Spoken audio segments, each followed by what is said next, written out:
Aisyah binti Rohman, nombor matrik 049931. Tajuk pidato saya ialah keutamaan membaca Al-Quran. Baik, saya akan mulakan. Assalamualaikum warahmatullahi wabarakatuh. Pertama kali, marilah kita memanjatkan rasa kesyukuran kepada Allah Subhanahu Wa Taala di atas rahmat, taufik dan hidayahnya yang diberikan kepada kita pada hari ini, dapat kita berjumpa di tempat yang mulia ini. Salawat dan salam buat junjungan mulia Nabi Muhammad SAW, kaum kerabat dan para sahabat, kerana dengan berkat baginda Islam dapat tersebar ke 2/3 dunia. Alhamdulillah. Terima kasih saya ucapkan kepada yang dihormati Profesor Dr. Basri bin Ibrahim, rakan seperjuangan yang dikasihi, yang tidak pernah jemu menuntut ilmu, serta para hadirin yang dirahmati Allah Subhanahu Wa Taala sekalian. Pada pagi yang mulia ini dan penuh barakah ini, izinkan saya untuk menyampaikan sepatah dua kata dalam sebuah pidato yang bertajuk keutamaan membaca Al-Quran. Di kesempatan ini, insya-Allah saya akan menguraikan sedikit sebanyak tentang keutamaan membaca Al-Quran. Allah Subhanahu Wa Taala berfirman yang bermaksud, dan demikianlah kami wahyukan kepadamu wahai Muhammad Al-Quran sebagai roh yang menghidupkan hari perintah kami. Engkau tidak pernah mengetahui sebelum diwahyukan kepadamu apakah kitab Al-Quran itu, dan tidak juga mengetahui apakah iman itu. Akan tetapi kami jadikan Al-Quran cahaya yang menerangi. Kami beri petunjuk dengannya sesiapa yang kami kehendaki di mana hamba-hamba kami. Dan sesungguhnya engkau wahai Muhammad adalah memberi petunjuk Al-Quran ke jalan yang lurus. Surah Al-Syura ayat ke-52. Baik, para hadirin sekalian, Al-Quran diberikan kepada semua umat Muslim yang untuk dibaca dan difahami setiap daripada ayat berserta dengan makna dan tafsiran setiap ayat Al-Quran itu. Segala perintah dan larangan yang terdapat dalam Al-Quran perlu ditaati dan perlu diamalkan oleh semua umat Islam. Al-Quran merupakan mukjizat terbesar Nabi Muhammad SAW yang sentiasa dilindungi dan dipelari oleh Allah Subhanahu Wa Taala akan keaslian kandungannya sehingga ke hari akhirat. Al-Quran juga merupakan sebuah Al-Quran yang mempunyai keistimewaan serta keajaiban yang tidak ada pada kitab lain. Membaca Al-Quran adalah ibadat yang dikira daripada setiap kehurufan mempunyai nilai ganjaran pahala yang dikurniakan oleh Allah Subhanahu Wa Taala dan mempunyai banyak keutamaan apabila membacanya. Keutamaan pertama adalah Al-Quran sebagai petunjuk dan rahmat kepada Allah Subhanahu Wa Taala.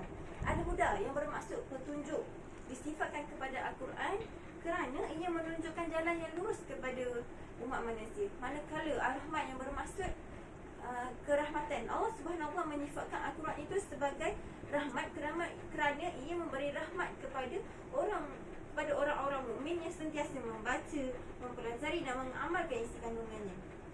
Sebagaimana dalam firman Allah Subhanahu Wa Taala, wa innahu lahudan wa rahmatan lil mu'minin, yang bermaksud dan sesungguhnya Al-Quran itu benar-benar menjadi penunjuk kepada orang-orang yang beriman. Surah An-Naml ayat ke-77. Para hadirin sekalian, apabila kita membaca Al-Quran dan berenung kepada maksud serta tafsiran yang sirat di dalam ayat Al-Quran itu, dapat memberikan kepada kita petunjuk dalam setiap urusan kita sehari-hari, sama ada hal duniawi ataupun akhirat. Baik urusan pergaulan dengan manusia, urusan jodoh dan hal keluarga, urusan pekerjaan, urusan pengurusan harta, bahkan urusan hutang piutang, juga Allah Subhanahu Wa Taala tunjukkan dalam sebuah kitab suci Al-Quran. Al-Quran Al-Karim merupakan petunjuk dalam mengajar iman yang sebenar, iaitu hanya iman kepada Allah Subhanahu Wa Taala. Percaya dengan petunjuk adalah beriman yang sebenar kepada Allah Subhanahu Wa Taala yang dibuktikan dengan mengerjakan ibadat dan memperhambakan diri kepada Allah Subhanahu Wa Taala. Okey. Keutamaan yang kedua adalah ganjaran pahala setiap daripada membacanya. Membaca Al-Quran merupakan amalan yang paling penting dan paling utama dilakukan oleh lisan. Kelebihan ganjaran pahala ini akan diberikan kepada sesiapa sahaja yang membacanya, mempelajarinya serta mengajarkannya. Sabda Rasulullah SAW, khairukum man ta'allama al-Qur'ana wa 'allamahu, yang bermaksud sebaik-baik manusia adalah sesiapa yang mempelajari Al-Quran dan mengajarkannya. Hadis riwayat daripada Al-Bukhari.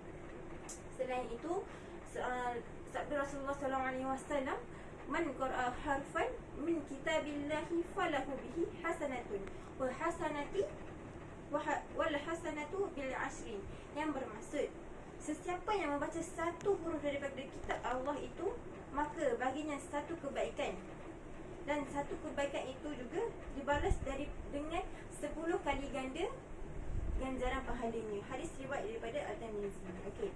Keutamaan yang ketiga pula ialah memberi ketenangan, penawar serta penyembuh segala penyakit. Para hadirin yang saya mulia sekalian, orang yang beriman dengan Al-Quran ini, orang yang beriman, Al-Quran ialah petunjuk dan penawar segala penyakit, termasuk penyakit hati. Al-Quran dapat menjadikan hati kita sejuk. Allah Subhanahu Wa Taala menurunkan Al-Quran supaya ia dapat dibaca dengan lisan, didengari dengan telinga, dan juga difikirkan dengan akal, agar hati menjadi tenang dengan segala penyakit-penyakit duniawi. Maka membaca Al-Quran dapat membantu sebagai ubat hati yang berkesan. Baik. Apabila seseorang itu dalam keadaan yang tertekan atau merasakan tekanan yang kuat akibat hal duniawi, maka bacalah Al-Quran supaya alunan Al-Quran itu perlahan-lahan menjadi air yang sejuk dan lalu menyirami hati yang bergelora. Allah Subhanahu Wa Taala berfirman, wa tunazzilu minal Qur'ani ma huwa shifaa'un wa rahmatun lil mu'minin, yang bermaksud dan kami turunkan dengan beransur-ansur ayat Al-Quran itu suci yang menjadi ubat penawar dan rahmat bagi orang-orang yang beriman kepadanya. Surah Al-Isra ayat ke-82. Okay. Dengan membaca Al-Quran dapat memberikan ketenangan jiwa dan hati, di mana setiap alunan ayat Al-Quran itu dapat mendatangkan ketenangan serta ketenteraman bagi para pembaca. Malah orang yang mendengarkan bacaan daripada pembaca juga akan mendapatkan ketenangan. Para hadirin yang saya muliakan sekalian, Al-Quran adalah kitab suci yang diturunkan oleh Allah sebagai pegangan hidup umat manusia. Walaupun hanyalah orang-orang yang bertakwa sahaja yang mengambil manfaatnya. Kerana seperti mana Allah Subhanahu Wa Taala berfirman dalam surah Al-Baqarah ayat yang kedua, "Dzalikal kitabu la raiba fihi hudan lil muttaqin", yang bermaksud kitab Al-Quran ini tidak ada sebarang syak padanya tentang datangnya dari mana dan tentang kesempurnaannya. Ia pula menjadi petunjuk bagi orang-orang yang bertakwa. Dengan membaca Al-Quran ini, kita akan dapat petunjuk yang menuju ke jalan yang lurus dan benar serta diredai Allah Subhanahu Wa Taala.